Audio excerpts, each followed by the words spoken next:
Pasca Hasto mendapat amnesti dan dibebaskan dari rutan KPK, PDIP menyatakan sikap menjadi partai penyeimbang pada pemerintahan Prabowo Subianto. Kita akan mengulasnya dengan Kepala Departemen Politik dan Perubahan Sosial CSIS Arya Fernandes. Selamat malam, Mas Arya.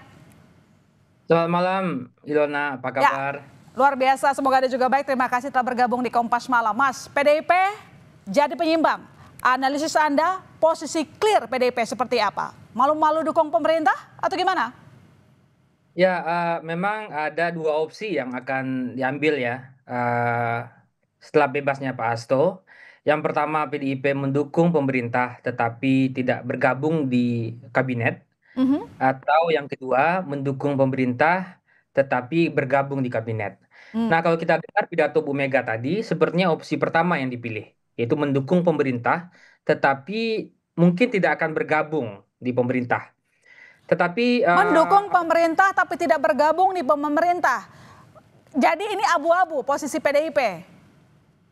ya itu harus ditempuh sama PDIP karena PDIP sekarang saya kira akan memprioritaskan penyelesaian atau konsolidasi internal setelah melalui sejumlah krisis-krisis politik ya. Ya, misalnya suara PDIP drop dalam pemilu lalu, calon yang didukung PDIP tidak menang, dan Mhm. di beberapa pilkada PDIP juga mengalami kekalahan yang cukup banyak ya. Mhm. Jadi Jawa Tengah bagaimana dengan misalnya. posisi di akar rumput, Mas Arya? Di akar rumput kalau kita dengar pidatonya Bu Mega tadi, memang ada indikasi yang kuat bahwa PDIP sebaiknya menurut para kader dan tentu juga Bu Mega Mhm. tetap mendukung pemerintah tetapi tidak harus masuk gitu. Jadi Mhm. itu membuat posisi PDIP lebih fleksibel ya, Mhm. bisa tetap bekerja sama dengan Pak Prabowo, Mhm. tapi pada saat yang sama juga bisa seperti tadi yang disampaikan Bu Mega sebagai penyeimbang yang kritis. Jadi karena PDIP sadar bahwa pada satu titik akan ada fase Oke. kompetisi. Mhm. Lalu dampaknya apa untuk Pak Prabowo? Pak Prabowo saya kira dan Bu Mega saya kira sejak awal, sejak pemerintahan dibentuk, memang selalu berusaha untuk bekerja sama. Ya, jadi kalau Mhm. kita lihat ada selalu pertemuan-pertemuan Pak Dasko dengan Bu Puan, dengan Bu Mega, selalu ada usaha untuk bekerja sama. Ya. Tapi mungkin PDIP punya pertimbangan lain ya. Tadi dia mendukung tapi tidak harus masuk di kabinet ya. Mhm. Dan memang kalau PDIP masuk di kabinet tentu itu juga akan menyulitkan posisinya Pak Prabowo sebenarnya. Mhm. Menyulitkan dalam arti kata tentu akan ada restrukturisasi kabinet. Mhm. Akan ada mungkin pengurangan alokasi menteri ke partai tertentu atau ada reshuffle kabinet yang cukup besar ya. Karena kalau PDIP masuk tentu paling tidak 3 sampai 4 kursi karena PDIP adalah partai besar ya. Dan Jadi itu ini tak lepas, membuat situasi jadi ini tak lepas dari muatan politis ya, Mas Arya? Setiap pertemuan-pertemuan politik tentu, ada kesepakatan politik dan itu sesuatu yang, biasa terjadi ya. Mhm. Sekarang tentu, PR PDIP ke depan pasca kongres ini adalah saya kira pertama tentu konsolidasi internal di tengah prahara-prahara dan penurunan elektoral yang terjadi.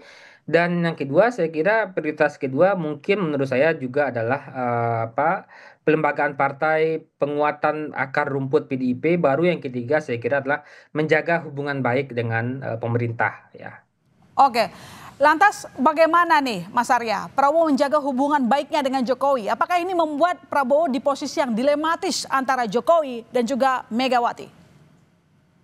Dari sisi Pak Prabowo, ini tahun pertama dan kabinet-kabinet di tahun pertama di banyak negara-negara demokrasi itu biasanya menjaga stabilitas Hmm. dan pada saat yang sama tentu juga karena menjaga stabilitas menghindari adanya konflik politik ya dengan siapa saja. Semuanya ingin Jadi dirangkul oleh Presiden Prabowo Subianto. semuanya ingin dirangkul ya.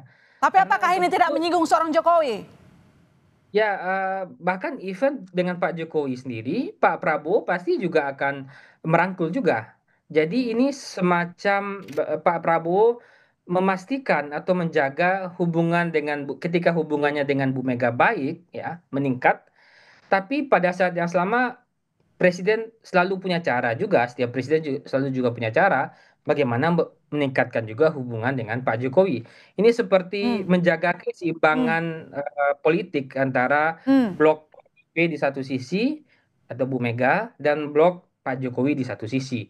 Tapi ada blok-blok lainnya, ada Pak SB misalnya, ada partai koalisi misalnya. Mhm. Ini tahun pertama, jadi saya melihat Pak Prabowo pasti memastikan stabilitas itu terjadi karena bagaimanapun Yona, Memastikan stabilitas terjaga. Apakah dengan semua dirangkul, tidak ada yang tegas begitu di posisi oposisi? Karena kan Megawati mengatakan bahwa mereka sebagai partai penyeimbang. ya memang ada perubahan yang besar terjadi dalam partai-partai kita, terutama dalam 1-2 tahun terakhir ya. Hmm. Apa itu?